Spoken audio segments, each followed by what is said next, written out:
கிருபைகளுக்காக நாம் கண்களை மூடி ஓய்வு நாள் ஆராதனை காரணமாக நமக்கு தன்மையான அன்பு சகோதரி முன்பதாக ஜெபிக்க வேண்டிய அன்போடு நான் கேட்டுக்கொள்கிறேன்.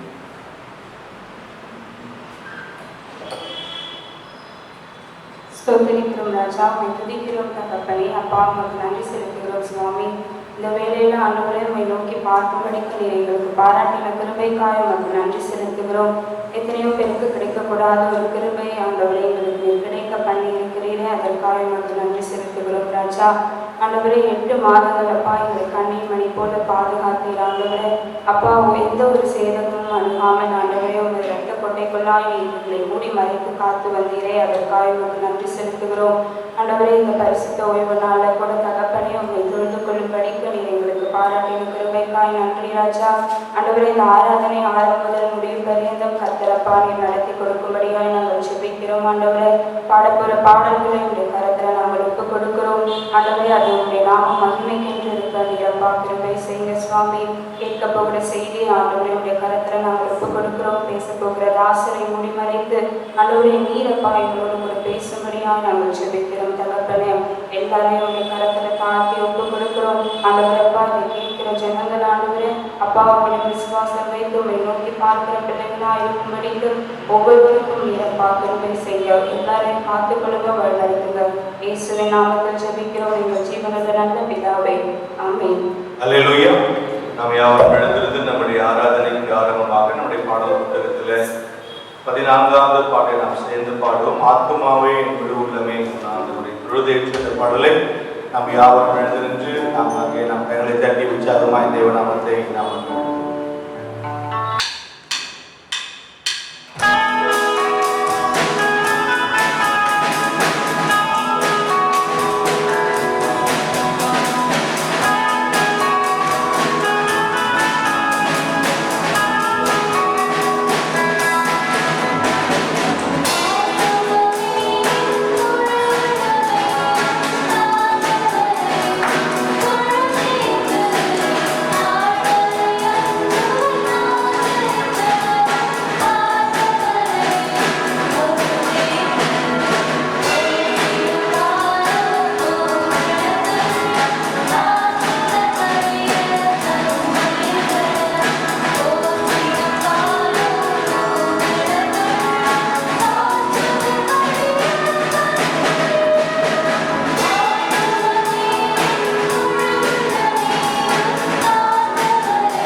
கொள்ள வேண்டும். இது கற்று உண்டு பண்ணினால் இதில் நாம் மகிழ்ந்து களி கூற சபையார் யாவரும் என்னோடு சேர்ந்து பொதுவான பாவரிக்கை அறிக்கையிடும்படியாக அன்போடு உங்களை நாங்கள் கேட்டுக்கொள்கிறோம். நாம் யாரும் பொதுவான பாவரிக்கையை நாம் செய்வோம். சர்வ வல்லமை மிகுந்திருக்கமுள்ள பிதாவே, தப்பிப்போன ஆடுகளைப் போல நாங்கள் உன்னுடைய வழிவிட்டு அடைந்து போனோம்.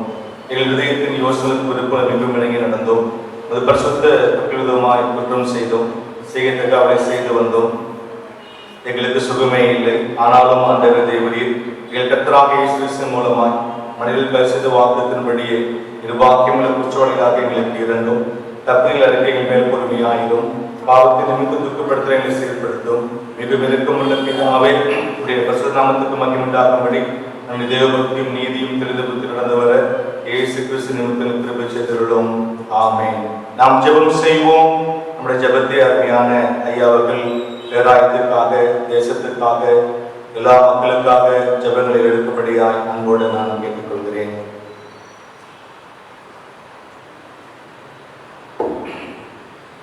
ஜெபிப்போம்.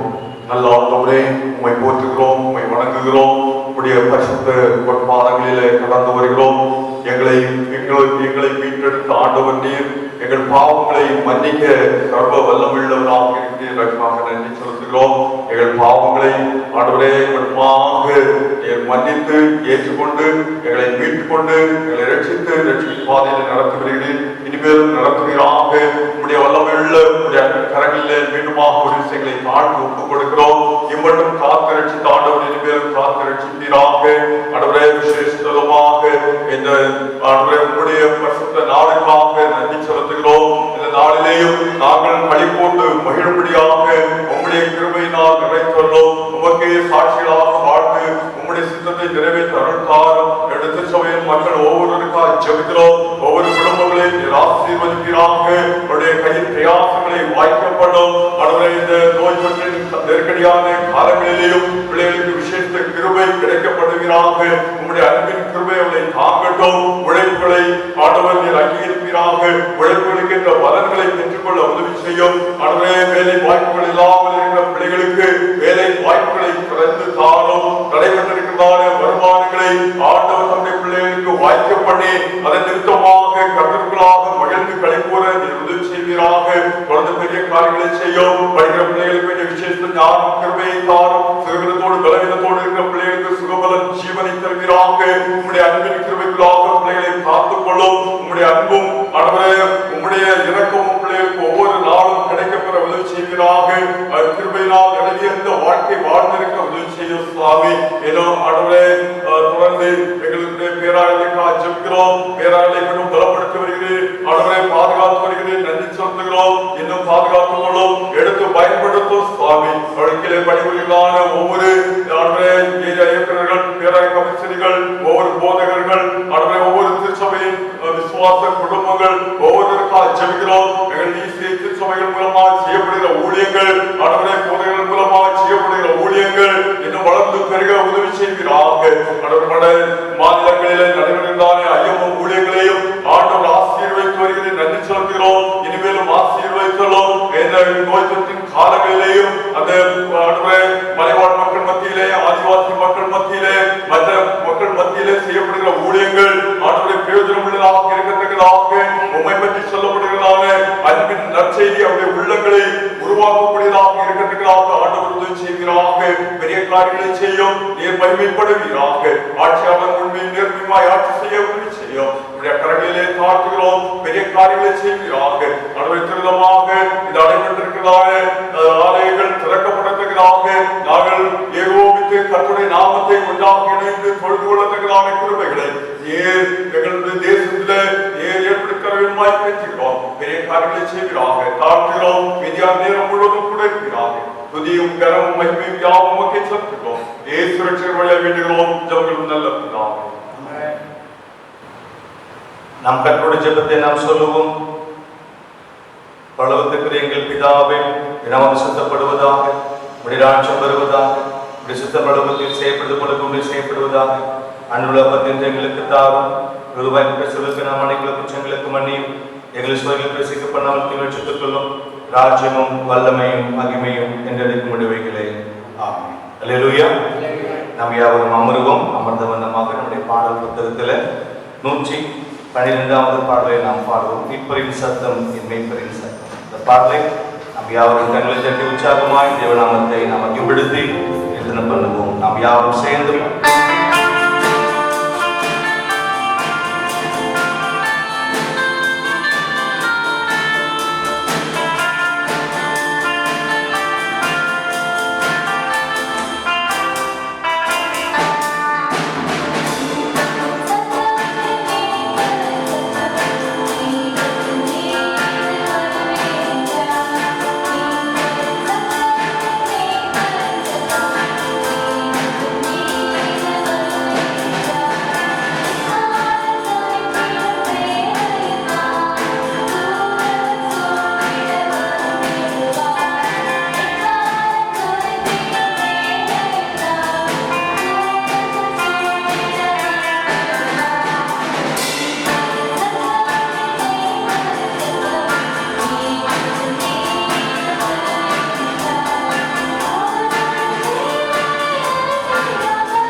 வாசியை கேட்போம்.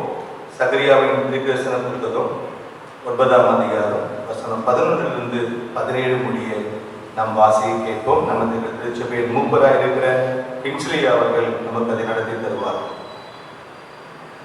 ஆண்டவருடைய பரிசுத்த நாமத்துக்கு ஸ்தோத்திரம்.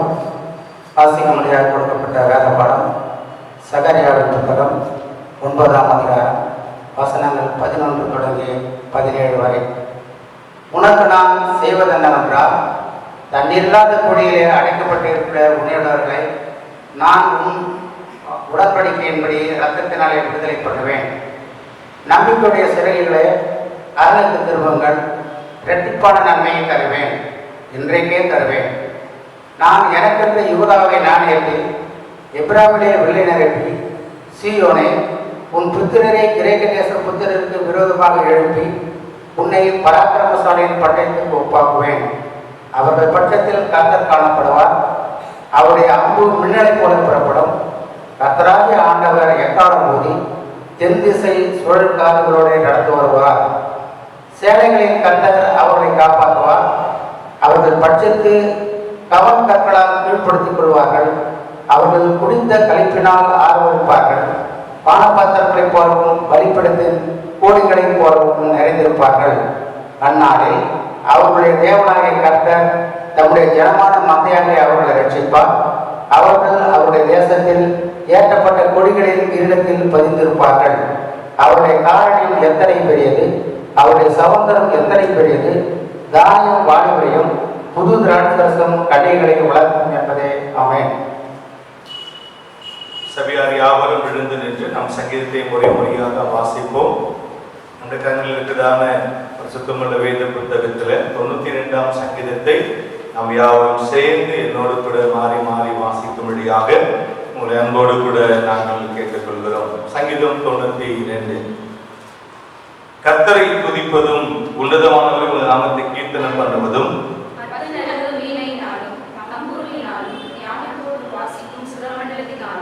காலையிலும் அது கிருபையும் இரவிலும் அது சத்தியத்தையும் அறிவிப்பதும் நலமாயிருக்கும்.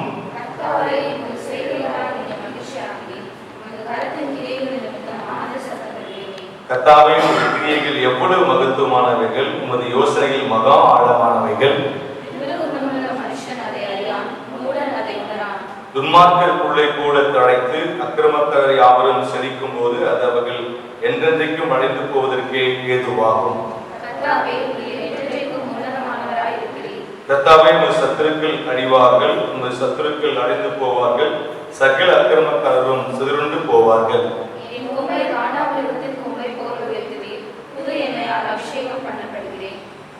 என் சத்துருக்களுக்கு நேருகிறதை என் கண் காணும், எனக்கு விரோதமாய் எழும்புகிற துன்மார்க்கருக்கு நேருவதை என் காது கேட்கும். கர்த்தருடைய ஆலயத்திலே நாட்டப்பட்டவர்கள் எங்கள் தேவனுடைய பிள்ளைகள் செழித்திருப்பார்கள்.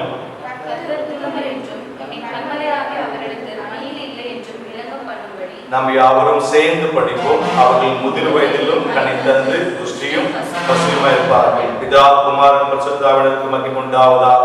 நாம் யாரும் நின்றவண்ணமாய் நம் விசுவாச பிரமாணத்தை நாம் அறிக்கை செய்வோம். வானத்தையும் பூமியும் படைத்த சர்வவல்லமையுள்ள பிதாவாகிய தேவனை விசுவாசிக்கிறேன். அவருடைய ஒரே குமாரனாகிய என்னுடைய இயேசு விசுவாசிக்கிறேன். அவர் பரிசுத்தாவினருக்கு உற்பத்தியாகி பிறந்தார். பொந்து பிலாத்தின் காலத்தில் பாடுபட்டு சிலுவையை வந்து மரித்தெடுக்க பண்ணப்பட்டு பார்த்திறங்கினார். 3ஆம் நாள் மருத்துவத்தை எழுதினார். பிரமணத்துக்கு ஏறி சர்வவல்லமையுள்ள பிதாவாகிய தேவனோடு வாசிக்கிறார். அவிடத்திலிருந்து உள்ளோரையும் மருத்துவ நியாயத்திற்கு வருவார். பரிசுத்தருடைய விசுவாசிக்கிறேன். பொதுவாக சபையும் பரிசுத்த ஐக்கியமும் பாவ மன்னிப்பும் செயல்படுத்துதலும் நித்தியம் விசுவாசிக்கிறேன். ஆமென். அல்லேலூயா. நாம் யாவர் நின்றவண்ணமாய் கண்களை மூடி கர்த்தரை நாம் ஆராதிக்க போகிறோம். அவருடைய கிருபைக்குள்ளாக தேவனம் நடத்துவதற்கு இந்த அற்புதமான இந்த மாதம் முழுவதும் ஆண்டவருடைய கண்மணி போல பாதுகாத்து தாங்கி ஏந்தி நடத்தி வந்திருக்கிற எல்லா இலக்கங்களுக்காக நாம் ஜெபசிந்தையோடு நாம் நிற்பதும் திரும்பலமாகாமல் இருப்பதும் கிருபையாக இருக்கிறபடினாலே தேவ சமூகத்தை நோக்கி கண்களை மூடி ஆண்டவருடைய மகிமைக்குள்ளாக ஆண்டவர் நடத்துகிற இந்த காலங்களிலே ஆண்டவருக்கு ஜீவனையும் பலத்தை கற்று தந்திருக்கிறார். நீதிமான் நிபுணர் செழித்திருக்கிற பணமரத்தை போல இருப்பான் என்று எழுதப்பட்டிருக்கிறதே. அப்படியாய் கர்த்தருடைய வார்த்தை நம்மை உற்சாகப்படுத்தட்டும், நம்மை தேற்றட்டும்.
ஆக்கப்பட்டவர்கள் எங்கள் தேவனுடைய பிறரில் சிறைத்திருப்பார்கள் என்று சொல்லி சிறைத்திருக்கிற சந்ததியாக தேவன் நம்மை அழைத்து வந்திருக்கிறார். வேதம் சொல்லுது, அதிகாலையில் தேடுகிறவன் என்னை கண்டடைவான் என்று சொல்லி இந்த திருமுகத்தை தேடி நாம் பார்க்கும் போது தேவன் நம்முடைய எல்லா கவலைகளையும் நீக்கப்பட வல்லவராய் இருக்கிறார். அவர் நேற்றும் என்றும் என்றும் ஆராதா இருக்கிறார். அவன் கர்த்தர் நல்லவர். அருமையான தேவ பிள்ளைகளை என்னோடு கூட சேர்ந்து அதிகாலையில் திருமுகம் தேடி அர்ப்பணித்து பாடி நம்முடைய சேர்ந்து பாடி கர்த்தர் நாம் உற்சாகத்தோடு நாம் தேவனாக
ஜெபிக்கவும் நடுவே அந்த நல்ல கிருபைகளுக்காக நாங்கள் நன்றியோடு சோத்திருக்கிறோம். உடைய வார்த்தைக்காக நாங்கள் காத்திருக்கிறோம். உடைய வார்த்தைகளோடு கூட பேசட்டும். விழுந்த எலும்புகள் உயிரடிப்படையாக திருவச்சு ஒரே முன் எழுப்போம். சுசேஷ பாதனைகளுக்கு வேண்டும். அடைந்து போது ஆத்துமாக்களுக்கு நாங்கள் ஜபிக்கிறவர்களாக இல்லை மாற்றோம். ஆங்காங்கே உயிர்களை ஜபிக்கிற பிள்ளைகளோட அபிஷேகத்தை ஊற்ற பலப்படுத்த திடப்படுத்த தேவனுடைய வார்த்தை கொடுக்கிற மகன் மேல் உங்களுடைய கரம் இருக்கட்டும். நீர் மறைத்து பேசும் அக்கினிஜோனையாய் கத்தெடு உள்ளங்களை உடைத்து உடல்வடை செய்யும்படியாக கிருபை செய்யும். தொடர்ந்து உடைய மகிமைகள் மேல் இருப்பதாக இயேசுவின் நாமத்தில் ஜெபிக்கிறோம் நல்ல பிதாவே, ஆமென். அல்லேலூயா. இப்போது நம்முடைய தேவ செய்தி நம்முடைய ஐயா அவர்களுக்கு கொண்டு வருவார்.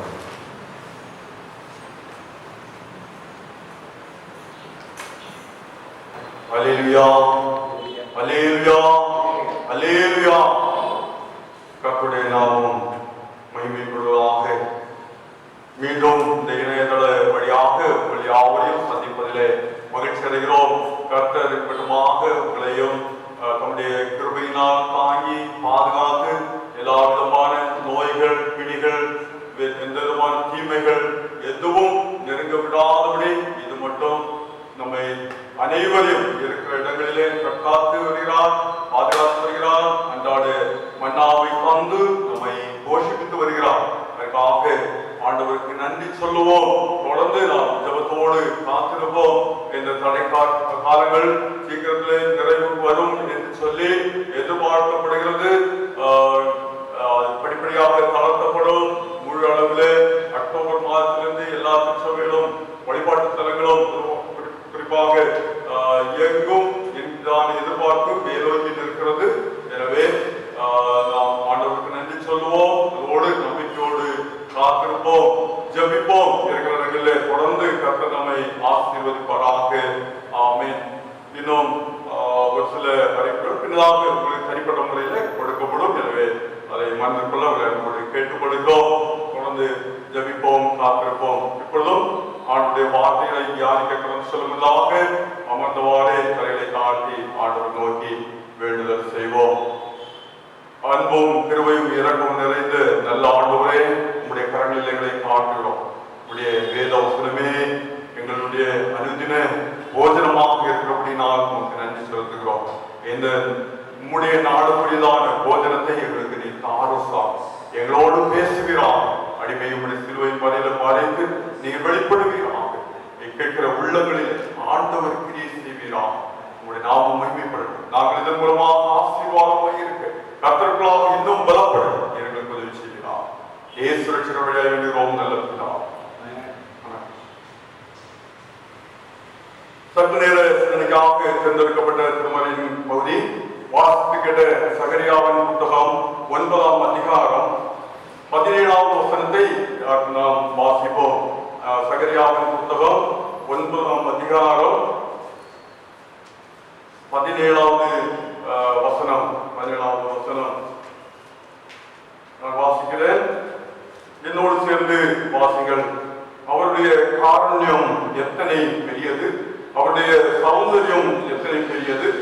தானியம் வாலிபரையும் புது திராட்சரசம் கன்னிகைகளையும் வளர்க்கும். இந்த இடத்துல 2 கேள்விகளை கேட்கிறார். அதற்கு பின்னதாக அவருடைய வார்த்தை சொல்லுகிறது, தானியம் வாலிபரையும் புது திராட்சரசம் கன்னிகைகளையும் வளர்க்கும், வளரச் செய்யும் என்பதாக எங்க ஆண்டுடைய வார்த்தை சொல்லுகிறதை நாம் பார்க்கின்றோம். வளரச் செய்வதற்கு எங்க ஒரு மனிதனை சரீர ரீதியாக வளரச் செய்வதற்கு தானியமும் திராட்சரசமும் தேவைப்படுகிறது. அதே விதமாக ஆவிக்குரிய பிரகாரமாக வளர்வதற்கு கடவுளுடைய காருண்யம் சொல்லக்கூடிய ஒன்று மிகவும் அவசியமான ஒன்றாக இருக்கிறது. காருண்யம் அதான் முதலாவது கேட்கிறார். அவருடைய காருண்யம் எத்தனை பெரியது, அவருடைய கருணை என்பது எவ்வளவு பெரியது என்று சொல்லி கூறுகிறதை நாம் காணலாம். அதாவது காருண்யம் என்று சொல்லும் போது அதற்கு கருணை பிளஸ் புண்ணியம். காருண்யம், கருணை பிளஸ் புண்ணியம். கடவுளுடைய கருணையினாலே இரக்கத்தினாலே மனிதனுடைய வாழ்வுக்கு ஆண்டவர் செய்யக்கூடிய செய்யக்கூடிய நன்மைகள் தான் காருண்யம் என்று சொல்லி நாம் புரிந்து கொள்ள முடிகிறது. ஆங்கிலத்தில் கிரேட் குட்னஸ் என்று சொல்லக்கூடிய வார்த்தை பயன்படுத்தப்பட்டிருக்கிறது. For how great is thy goodness, அவருடைய நன்மைகள் எல்லாம் எவ்வளவு பெரியவைகள், மேலானவைகள் என்று சொல்லி அந்த வார்த்தையை பயன்படுத்தி இருக்கிறார்கள். அதாவது ஆண்டுடைய காருண்யம் எவ்வளவு பெரியது, மனிதனுடைய இரக்கத்தின் செயல்களை விடவும் மேலான ஒரு காரியங்களாக இருக்கிறதை நாம் மறக்க முடியாது. இன்னைக்கு அடிக்கடி நாம் செய்தித்தாள்களில் காண்கின்ற செய்தி என்று சொன்னால், ஒவ்வொரு தனிப்பட்ட மனிதனுடைய நற்செயல்களை பல இடங்களிலே பாராட்டக்கூடிய செய்திகளை நாம் பார்க்கின்றோம். அடிக்கடி நாம் பார்த்து கொண்டிருக்கிறோம். சமீபத்தில் 2-3 நாட்களுக்கு முன்பு கூட அந்த மதுரை மாநகரில் ஒரு வாலிபர், இளம் வயதினர் ஒருவர் 6 ஆம்புலன்ஸ் சொந்தமாக வாங்கி ஏழைகளுடைய நல உதவிக்காக, அதாவது ஏழைகளுடைய இல்லங்களிலே ஏதாவது இழப்புகள் ஏற்பட்டால் அவர்களுக்கு உதவி செய்வதற்காக அதை பயன்படுத்தி வருவதற்காக அதை வெகுவாக பாராட்டி புகழ்ந்து அந்த செய்தி வெளியிட்டிருந்தார்கள். இதை போன்ற நற்செயல்கள், மனிதனுடைய நற்செயல்கள் பல வகைகளிலே பாராட்டப்படுகிறது, புகழப்படுகிறதை நாம் அடிக்கடி செய்திகளிலேயும் நாம் சார்ந்திருக்கின்றதான சமுதாயத்திலேயும் நாம் பார்க்க முடிகிறது. ஆனால் இவற்றை எல்லாவற்றை விடவும் மிகுந்தது கடவுளுடைய காருண்யம், அவருடைய கருணை, அவருடைய இரக்கம். அவருடைய இரக்கத்தின் செயல்கள் என்பது இந்த மனிதனுடைய இரக்கத்தின் செயல்களை விட மேலானவைகள் என்பதை ஒருபோதும் நாம் மறந்து போக கூடாது. ஆனால் அந்த கடவுளால் பாராட்டப்படக்கூடிய காருண்யத்தை, கருணையின் செயல்களை அநேக நேரத்திலே மனுக்குலம் மறந்து விடுகிறது. அதை குறித்து நினைக்க தவறி விடுகிறது என்பதுதான் இருக்கிறதான உண்மை. அதுதான் நிதர்சனமான உண்மை என்பதிலே எந்த விதமான ஐயமும் இல்லை. அவர் இரக்கத்தில் ஐஸ்வர்யம் உள்ளவர். நாம் எல்லாரும் நம்முடைய ஆண்டவர் இரக்கத்தில் ஐஸ்வர்யம் உள்ளவர். அவர் இரக்க செயல்களை நம்முடைய வாழ்க்கையிலே செய்வதிலே மிகுந்த தாராளவாதியாக ஆண்டவர் இருக்கிறார். எனவே கருணை, காருண்யம் என்று சொல்லக்கூடிய ஒன்று அவருடைய கேரக்டரை, அதாவது அவருடைய சுபாவ பண்புகளை எடுத்து சொல்லக்கூடியதான ஒரு சொல்லாக இங்கே காணப்படுகிறது.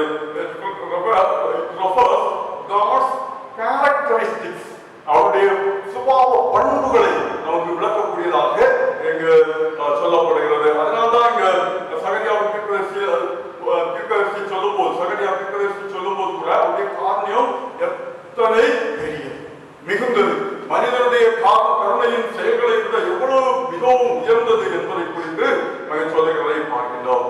நம்முடைய வாழ்க்கையிலேயும் அநேக நேரங்களிலே ஆண்டவருடைய கருணையின் செயல்களை நாம் பெற்றுக் கொண்டிருக்கிறோம். அவருடைய காருண்யத்தை நம்முடைய கண்கூடாக கண்டு கொண்டிருக்கிறோம். ஆனால் பல நேரங்களிலே இது கடவுளால் உண்டானது என்பதை நினைக்க தவறிவிடுகிறோம். அதுதான் நம்மிடத்தில் காணப்படுகிற குறைபாடு. நம்ம அநேக நேரங்களிலே கருணையினால் வரக்கூடிய ஈவுகளை நாம் அனுபவிக்கிறோம், அதை பெற்றுக் கொள்ளுகிறோம். ஆனால் இது கடவுளால் தான் உண்டானது என்பதை நினைக்க தவறிவிடும். அதுதான் இன்றைக்கு பல நேரங்களிலே நம்முடைய தவறுகளாக காணப்படுகிறது. சொன்னால் மனுக்குலத்தினுடைய தவறுதலாக நாம் பார்க்க முடிகின்றது. எனவேதான் இந்த காருண்யத்தை நினைக்க, அறிந்து கொள்ள அழைக்கப்படுகிறோம். இது எப்பேற்பட்ட செயல்களை செய்யக்கூடியது என்பதை நாம் அறிந்து கொள்வது மிகவும் அவசியமான ஒன்று. ஆண்டவர் அளிக்கும் காருண்யங்கள் எவைகள்? ஆண்டவரால் நமக்கு இந்த உலகத்திலே கருணையாக கொடுக்கப்படுகிறது இல்லை சொன்னால் அந்த கடவுளுடைய கருணையின் செயல்கள் எப்படிப்பட்டவைகள் என்பதை குறித்து ஒரு 4 காரியங்களை சுருக்கமாக தியானித்து கடந்து செல்வோம். முதலாவதாக கடவுளுடைய காருண்யம் என்பது நம்மை பெரியவர்களாக மாற்றுகிறது என்று திருமறையிலே சொல்லப்பட்டிருக்கிறது. 2 சாமுவேலின் புத்தகம் 22ஆம் அதிகாரம் 36வது வசனத்தை நாம் வாசிப்போம் என்று சொன்னால், அங்கே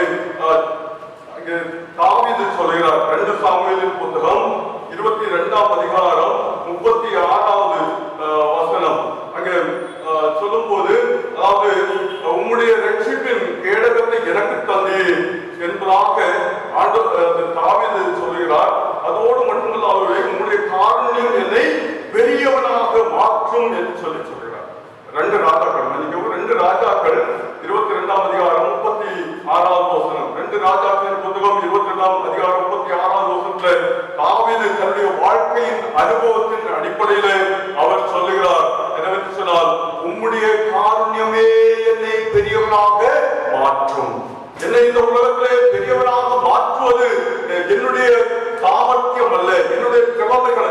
என்னிடத்துல இருக்கக்கூடியதான என்னுடைய பலன் அல்ல, என்னை பெரியவராக மாற்றக்கூடியது கடவுளுடைய காரணியமே என்று இந்த சங்கீதக்காரனாகிய தாவீது சொல்லுகிறார். அவருடைய வாழ்க்கையின் அனுபவம் என்பது மிகவும் முக்கியத்துவம் வாய்ந்ததாக இருக்கிறது.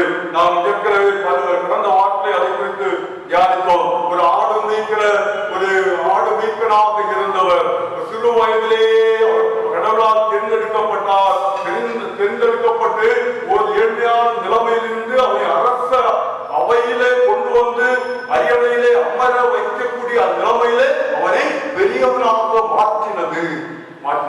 எங்கேயும் இது அந்த காலத்திலே நிகழாத ஒன்று. சாதாரண ஆடுகளை மேய்ச்சிட்டு இருக்காங்க.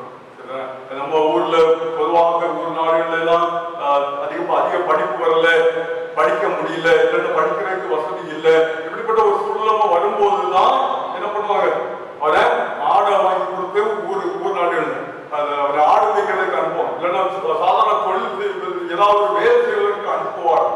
இந்த ஒரு நிலைமையில தான் இந்த தாவீது இருந்தார். அந்த காலத்துல ராணுவத்துல வேலை செய்ய வேண்டும், இல்லை என்று சொன்னால் வேறு விதமான வியாபாரங்கள் செய்ய வேண்டும். இதெல்லாம் பெரிய வேலைகளாக கருதப்பட்டது. ஆனால் இங்க தாவீது சாதாரண கூலி வேலைக்காரனை போல ஒரு ஆடு மேய்க்கக்கூடியவராக சிறு வயதிலேயே அனுப்பப்படுகிறதை பார்க்கின்றோம்.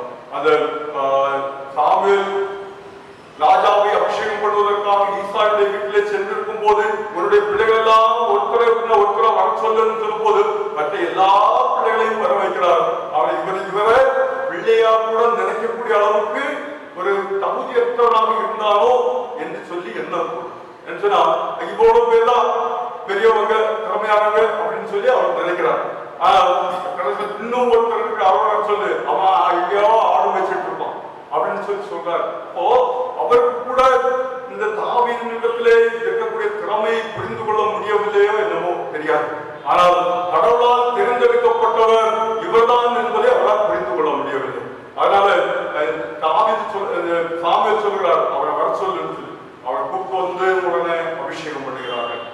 ஒன்றுக்கும் உதவாதவன் ஒருவேளை தகவனால் கூட மறக்கப்பட்ட நிலைமையில இருந்தவன் தான் இந்த தாவீது. அவரை பெரியவனாக மாற்றினார் என்று சொன்னால் அதான் கடவுளுடைய ஆரம்பம். நம்ம சற்று நினைத்து பார்ப்போமே, நாம் இன்றைக்கு இருக்கிற நிலைமையை யோசித்து பார்ப்போம். ஒரு 10-20 வருடத்துக்கு முன்னதாக நாம் இருந்த நிலைமையை யோசித்து பார்ப்போம்.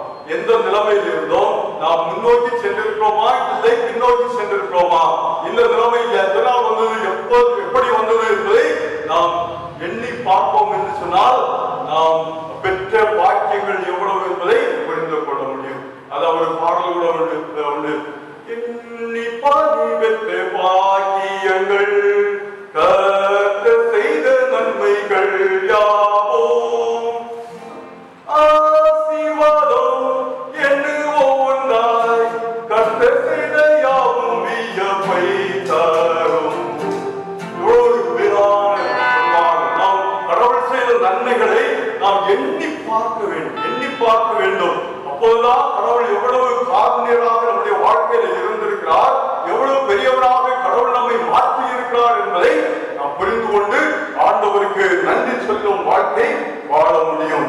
இந்த தாவீதினுடைய வாழ்க்கையில அவரை ஆண்டவர் பெரியவனாக்குவதற்கு அடிப்படையாக இருந்த ஒரு காரியம் என்னவென்று சொன்னால், அவன் கடவுளை உண்மையாய் தேடினான். சங்கீதங்களின் புத்தகம் 34ஆம் சங்கீதம் 4ஆம் வசனத்துல நான் பார்த்தோம்னு சொன்னா, அவர் கர்த்தரை சொல்லும்போது நான் அவரை தேடினேன், அவர் எனக்கு செவி கொடுத்து என்னுடைய எல்லா இக்கட்டுக்கும் என்னை நீங்களாக்கி விடுவித்தார். எல்லா இக்கட்டுகள் எல்லா பிரச்சனைகளுக்கும் விடுதலையாக்கி அவரை ரட்சித்து அவர் உயர்ந்தவனாக பெரியவனாக்கி அரியணையிலே அமரச் செய்தார் என்று சொல்லி எங்க இந்த திருவசனங்கள் சொல்லப்பட்டிருக்கிறதை நாம் பார்க்கின்றோம். அதனால நம்முடைய வாழ்க்கையிலேயும் ஆண்டவர் நம்மை பெரியவர்களாக மாற்றி இருக்கிறார், இன்னும் மாற்ற வல்லமையுள்ளவர்களாக இருக்கிறார். நாம் அவரை உண்மையாய் தேடுவது மிகவும் அவசியம். அப்படி நாம் உண்மையாய் தேடுவோம் என்று சொன்னால் அவருடைய காருண்யம் நம்மை பெரியவர்களாக மாற்றும் என்பது எந்த விதமான ஐயமும் இல்லை. எனவே முதலாவதாக கர்த்தருடைய காருண்யம் நம்மை பெரியவர்களாக்கும். இரண்டாவதாக கர்த்தருடைய காருண்யம் நம்மை பாதுகாக்கும், எல்லா விதமான தீமைகளுக்கும் விலக்கி நம்மை ரட்சித்து பாதுகாக்கும். சங்கீதங்களின் புத்தகம் 5ஆம் சங்கீதம்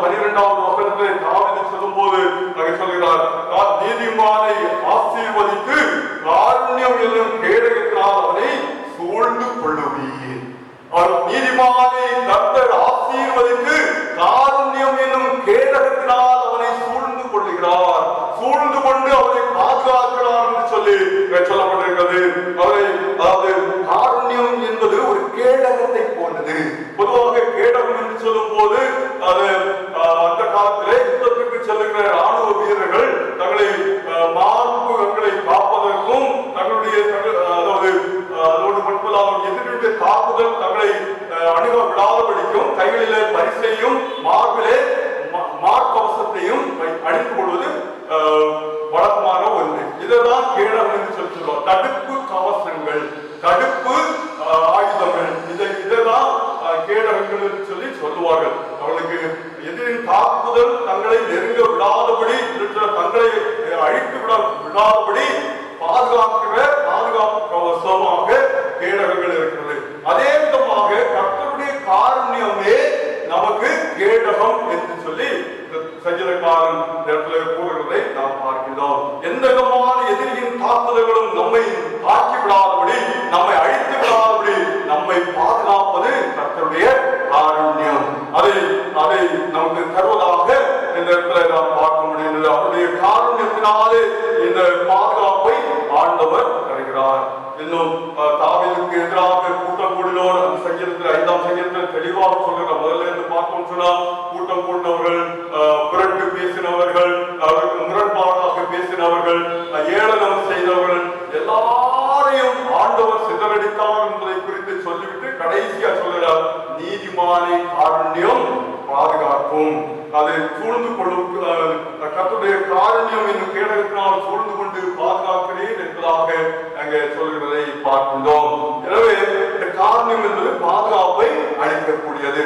இன்னும் உபாகம புத்தகம் 28ஆம் அதிகாரம் 7ஆம் வசனத்தை பார்த்தோம் சொன்னால் அங்கே சொல்கிறார், ஒரு வழியாக உனக்கு எதிராக வருவார்கள், 7 வழியாக ஓடிப்போம். ஒரு வழியாக தான் உனக்கு எதிராக வருவாங்க, ஆனா 7 வழியா ஓடி போவாங்க அப்படின்றதை பற்றி சொல்லுகிறார். இதற்கு நல்ல உதாரணமாக 2 ராஜாக்களின் புத்தகம் 6ஆம் அதிகாரம் 8ஆம் வசனம் 23ஆவது வசனம் வரை உள்ள பகுதிகளை நாம் பார்த்தோம் என்று சொன்னால் அங்கே ஒரு தெளிவான ஒரு காரியம் சொல்லப்பட்டிருக்கிறது. அதாவது சீரியாவின் ராஜா இந்த இஸ்ரவேலின் ராஜாவை தாக்கும்படியாக பல வழிகளிலே அவர் முயற்சி செய்து தன்னுடைய அதிகாரிகளோடு தன்னுடைய அமைச்சர்களோடு திட்டம் தீட்டுகிறார். இந்தந்த இடங்கள்ல போய் நாம் பாளையம் இறங்க வேண்டும், இவர்களை இப்படி தாக்க வேண்டும் என்று சொல்லி விடுகிறார். தீர்மானம் எடுத்து விடுகிறார்கள், திட்டம் தீட்டி கொள்ளுகிறார்கள். ஆனால் இந்த திட்டம் எலிசா தீர்க்கதரிசியிடத்திலே ஆண்டவருக்கு வெளிப்படுத்தி எலிசா தீர்க்கதரிசியின் மூலமாக இந்த திட்டங்கள் அறிந்தும் இஸ்ரவேலின் ராஜாவுக்கு சொல்லப்படுகிறது. எனவே இந்த இஸ்ரவேலின் ராஜா என்ன செய்கிறார் என்று சொன்னால், அவர்கள் பாளையம் வருவதற்கு முன்னதாகவே அங்கெல்லாம் தன்னுடைய ராணுவ வீரர்களை அனுப்பி பாதுகாப்பு அரண்களை அமைத்துக் கொள்கிறார். எனவே சீரியா தேசத்துக்கு ராஜாவுடைய திட்டங்கள் எல்லாம் வெளிப்பட்டு விட்டதை குறித்து அவர் மிகவும் அச்சம் கொள்கிறார். இது எப்படி வெளிப்பட்டு விட்டது என்று சொல்லி அச்சம் கொண்ட உடனே அவர் என்ன செய்கிறார் சொன்னால், அவருக்கு இந்த செய்தி வருகிறது, இஸ்ரவேலில் தீர்க்கதரிசி ஒருவர் இருக்கிறார், இதை அவர் நாம் இங்கு செய்யப்படக்கூடியதான திட்டங்கள் அனைத்தையும் அவர் ஞான திருஷ்டியினால் அறிந்து கொள்கிறார். அறிந்து கொண்டு இந்த திட்டத்தை அந்த ராஜா தாவீதுக்கு சொல்லி விடுகிறார்கள். அதனால்தான் இஸ்ரவேலின் ராஜாவால் இதை எதிர்கொண்டு வெற்றி சிறக்க முடிகிறது என்று சொல்லி அந்த சீரியாவின் ராஜாவுக்கு சொல்லி விடுகிறார்கள். உடனே இந்த எலிசா தீர்க்கதரிசியை கைது செய்வதற்கு என்று சொல்லி அவருடைய படை வீரர்களை அனுப்புகிறார். குதிரை வீரர்கள், ராணுவ வீரர்கள் எலிசா தீர்க்கதரிசியுடைய வீடை சூழ்ந்து கொள்கிறார்கள். அந்த நேரத்தில் கேயாசி என்று சொல்லக்கூடியதான எலிசாவுடைய வேலைக்காரர் வெளியே வந்து பார்க்கிறார். ஐயோ, சுற்றிலும் ராணுவ வீரர்கள். உடனே ஓடிப்போ, ஐயோ எஜமானே தீர்க்கதரிசியே ஆபத்து வந்திருக்கிறது என்று சொன்ன உடனே தீர்க்கதரிசி என்ன சொல்கிறாருன்னு சொன்னா, நீ கண்களை திறந்து பாரு. இவ்வளவு நேரம் கண்ணு மூடிட்டா பார்த்தாரு, எதிரிகள் வந்திருக்கிறது, நீ திரும்ப போய் கண்களை திறந்து பாருன்னு சொல்றார். ஆண்டவரத்தை ஜெபம் பண்றாரு, ஆண்டவரே இவன் கண்களை திறந்தரணும் அப்படின்னு. இவர் திரும்ப வெளியே வந்து பார்க்கிறாரு. கர்த்தருடைய சேனை திரள் நின்று கொண்டிருப்பதை பார்க்கிறார். கர்த்தருடைய சேனை திரள் நின்று கொண்டிருப்பதை பார்த்த உடனே மிகுந்த சந்தோஷம் அடைகிறது. கடவுளுடைய பாதுகாப்பு, கர்த்தர் தம்முடைய காரணத்தினால் நம்முடைய ஜனத்தை பாதுகாக்கிறார். தன்னுடைய ஜனத்தை பாதுகாக்கிறார் என்பதற்கு ஒரு நல்ல சிறந்த எடுத்துக்காட்டு. சீரியா ராஜா அவருடைய சதி திட்டங்களையே ஆண்டவர் தம்முடைய ஜனங்களுக்கு வெளிப்படுத்தி காண்பித்து தம்முடைய ஜனங்களை எவ்வளவாய் பாதுகாக்கிறார். இது நம்முடைய காருண்யம், ஆண்டவருடைய காருண்யத்தின் செயல் என்பதை ஒருபோதும் நாம் மறந்து போகக்கூடாது. அதான் கர்த்தரின் காருண்யம் பாதுகாக்கும். மூன்றாவதாக நாம் பார்த்தோம் என்று சொன்னால் கர்த்தரின் காருண்யம் தம்மிடத்தை இழுத்துக் கொள்ளும். கர்த்தருடைய காருண்யம் என்பது கர்த்தரிடத்திலே வராதவர்களையும் தம்மிடத்திலே இழுத்துக் கொள்ளும். எரேமியா தீர்க்கதரிசியின் புத்தகம் 31ஆம் அதிகாரம் 3ஆவது வசனத்திலே அங்க பார்ப்போம் என்று சொன்னால் எரேமியா தீர்க்கதரிசி சொல்லுகிறார், அதாவது அகாதி சிநேகத்தினால் உன்னை சிநேகித்தேன், காருண்யத்தினால் உன்னை என் பட்சமாக இழுத்துக் கொள்ளுவேன் என்று இழுத்துக் கொள்ளுவேன் என்று சொல்லி இங்கே சொல்லப்பட்டிருக்கிறது. அதில் சில மொழிபெயர்ப்பிலே இழுத்துக் கொண்டேன் என்று சொல்லி சொல்லப்பட்டிருக்கிறது. எனவே இங்க ஆண்டவர் தம்முடைய காரணத்தினாலே தம் மண்டையிலே வராதவர்களையும் மனமற்றவர்களையும் கூட அவர் இழுத்துக் கொள்ள வல்லமையுடையவர் என்று சொல்லி பார்க்கிறோம். 30ஆம் அதிகாரம் 24ஆம் வசனத்திலே கடைசி காலங்களிலே நீங்கள் தள்ளப்படுவீர்கள், நீங்கள் விரட்டப்படுவீர்கள் என்று சொல்லி சொல்லுகிறார். ஆனால் மீண்டும் கட்டப்படுவீர்கள். 4ஆம் வசனம் 31ஆம் அதிகாரம் 4ஆம் வசனத்திலே நீங்கள் தள்ளப்பட்டாலும் மீண்டும் கட்டப்படுவீர்கள், மீண்டும் நாட்டப்படுவீர்கள். ஏனென்று சொன்னால் காரணம் என்பது இழுத்துக் கொள்ளக்கூடியது, அது உடைத்து விடக்கூடியதல்ல. கர்த்தருடைய காரணம் என்பது உடைத்து விடக்கூடியதல்ல, அதை மீண்டும் தம்மண்டையை இழுத்துக் கொள்ளக்கூடியது என்பதை தெளிவுபடுத்தி சொல்லுகிறார். நல்ல உதாரணமாக அப்போஸ்தலர் நடவடிக்கைகளின் புத்தகம் 9ஆம் அதிகாரத்திலே பார்த்தோம் என்று சொன்னால் சவுல் என்று சொல்லக்கூடிய வாலிபனை குறித்து சொல்லப்பட்டிருக்கிறது.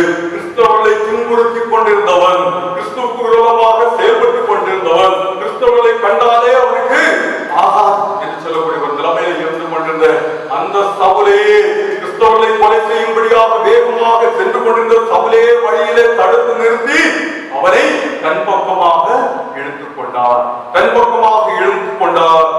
என்பதாக பார்க்கின்றோம். அதனால சொல்லப்பட்டிருக்கிறது, பிதாவானவர் ஒருவனை இழுத்துக் கொள்ளாவிட்டால் அவன் கர்த்தரிடத்திலே வருவது கூடாத காரியம். ஆண்டவர் ஒருவனை நம்பட்சமாக இழுத்துக் கொள்ளப்படவில்லை என்று சொன்னால் அவன் கர்த்தரிடத்திலே வருவது என்பது இயலாத காரியம். அதை தெளிவாக திருமறை நமக்கு சொல்லுகிறது. அதனால்தான் இந்த காருண்யம் என்பது வராதோரையும் தன் பக்கமாக இழுத்துக் கொள்ளும் வல்லமை கொண்டது, அந்த திறன் கொண்டது, அந்த விதமான மேக்னெட்டிக் பவர். கர்த்தருடைய காரணத்திலே அப்படிப்பட்டதான ஒரு மேக்னெட்டிக் பவர் இருக்கிறதுனால யாரெல்லாம் விலகி சென்றாலும், கர்த்தரிடத்திலே வராதபடி விலகி சென்றாலும் அவர்களையும் ஈர்த்துக் கொள்ளும் ஆற்றலுடையதாக அது இருக்கிறது. எனவேதான் இங்கே நாம் பார்க்கிறோம், எரேமியா தீர்க்கதரிசி சொல்லும் போது கர்த்தருடைய காரணத்தினாலே அவர் இழுத்துக் கொள்ளுகிறார் என்று சொல்லி அதை இங்க சொல்லுகிறதை நாம் பார்க்கிறோம். நான்காவதாக நாம் பார்த்தோம் என்று சொன்னால் கர்த்தருடைய காரணம் என்பது அறிவை போதிக்கக்கூடியது, ஞானத்தை போதிக்கக்கூடியது என்று சொல்லி 2 பேதுரு 1ஆம் அதிகாரம் 3, 4 ஆகிய வசனங்களிலே பேதுரு தெளிவாக சொல்லுகிறார்.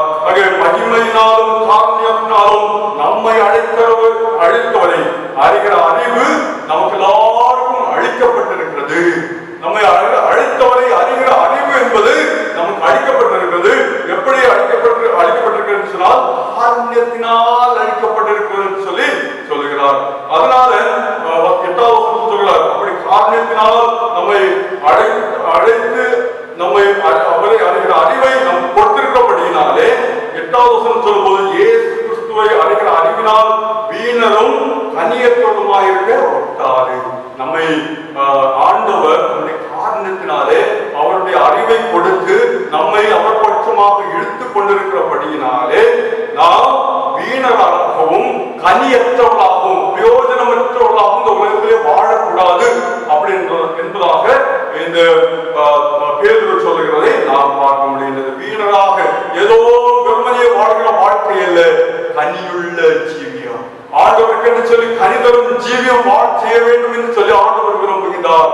ஆவியின் கனியோ அன்பு, சந்தோஷம், சமாதானம், நீடிய பொறுமை என்று சொல்லி ஒரு பெரிய லிஸ்ட் கொடுத்திருக்கிறார். 9 கனிகளை குறித்து சொல்லப்பட்டிருக்கிறது. இந்த 9 கனிகளை இது தவறவும் இன்னும் பல மற்ற இடங்களில் வேறு சில காரியங்களையும் சொல்லுகிறார்.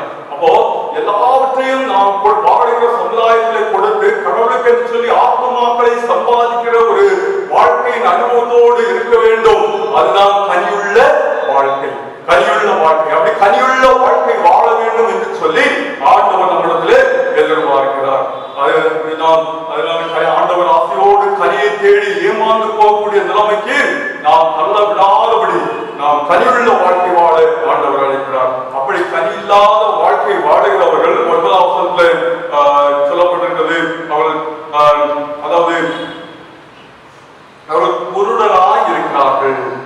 என்று சொல்லி சொல்கிறார். இல்ல அவர்கள் கண் சொருகி போய் குருடர்களாய் பார்வையற்றவர்களாய் இருக்கிறார்கள் என்று சொல்லி பார்க்கிறோம். ஒருவேளை 10ஆம் வசனத்தை சொல்லும்போது நாம் தனியுள்ள வாழ்க்கை வாழ்ந்தால் வரக்கூடிய பலன்கள் என்னன்னு சொன்னால், நீங்கள் ஒருபோதும் இடறி விடுவதில்லை.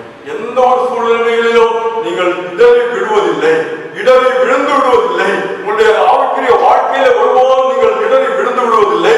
தனிப்பட்ட வாழ்க்கையில இடறி விழுந்து விடுவதில்லை. தனியுள்ள பிரயோஜனம் உள்ள ஒரு வாழ்க்கை வாழ ஆண்டவர் உதவி செய்வதாக அவர்கள் சொல்கிறார். நாமும் இந்த உலகத்திலே இடறி விழுந்து விடாதபடி வாழ வேண்டும் என்று சொன்னால் தனியுள்ள வாழ்க்கை வாழ்வது மிகவும் அவசியமான ஒன்றாக இருக்கிறது. அதற்காகவே ஆண்டவர் நம்முடைய காரணத்தினால் நம் எல்லோரையும் இழுத்துக்கொண்டு அவருடைய அறிவை நமக்கு போதித்திருக்கிறார். அவருடைய அறிவை நமக்கு காரணத்தினாலே போதித்திருக்கிறார்.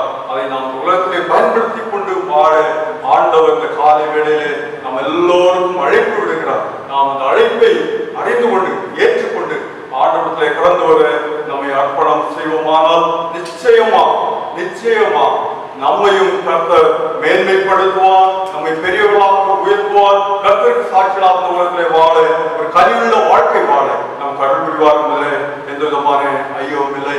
எனவே 4 காரியங்களை நாம் தியானித்தோம். கர்த்தருடைய காருண்யம் முதலாவது நம்மை பெரியவர்களாக மாற்றுகிறது. இரண்டாவதாக கர்த்தருடைய காருண்யம் நம்மை பாதுகாக்கிறது.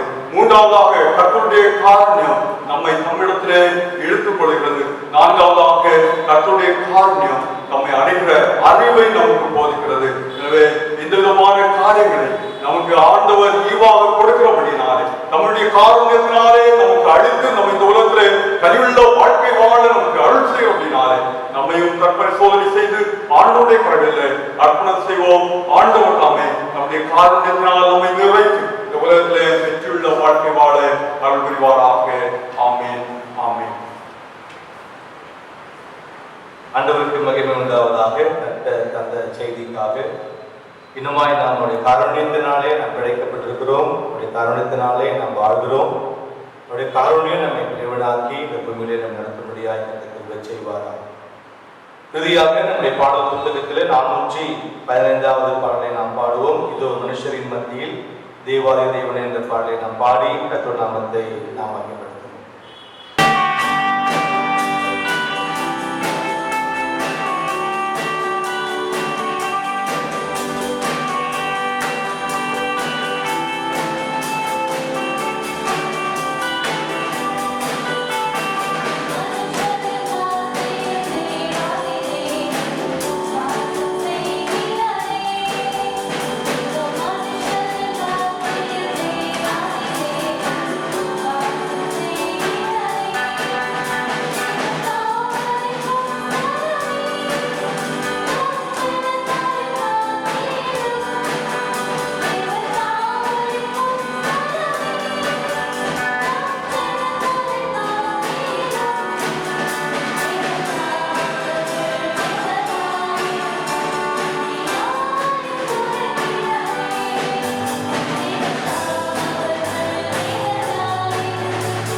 இந்த ஓய்வு நாளிலே நாங்கள் குடும்பமாய் கர்த்தரை ஆராதிப்பதற்கு கர்த்தர் பாராட்டி தந்திருக்கிற கிருபைகளுக்காக நன்றி செலுத்துகிறோம்.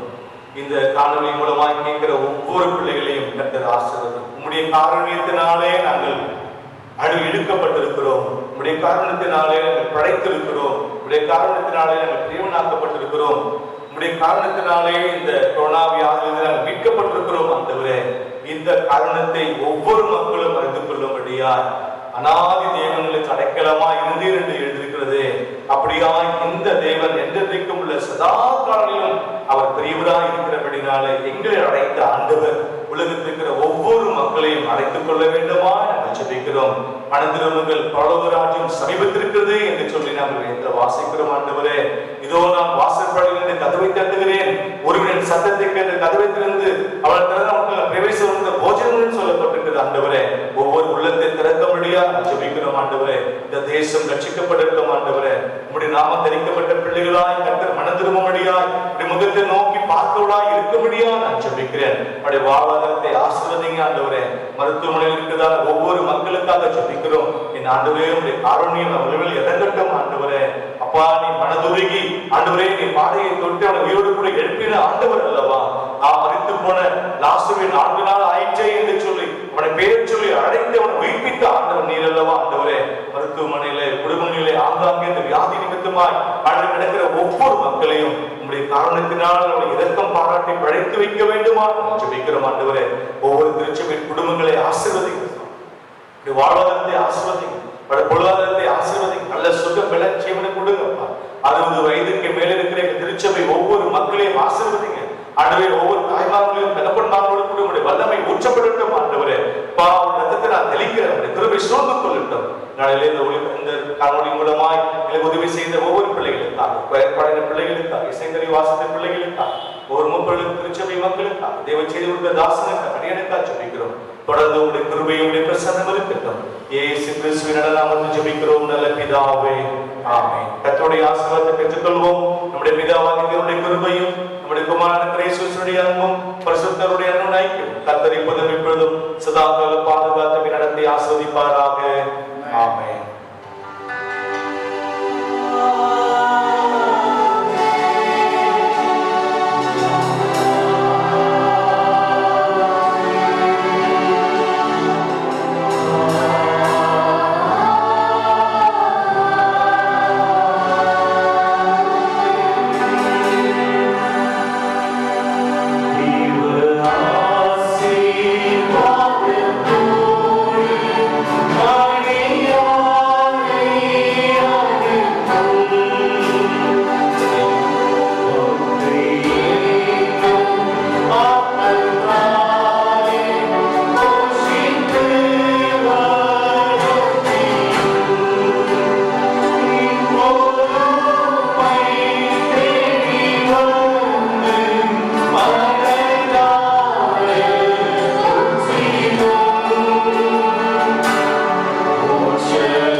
சமாதான பகக்கடவோம்.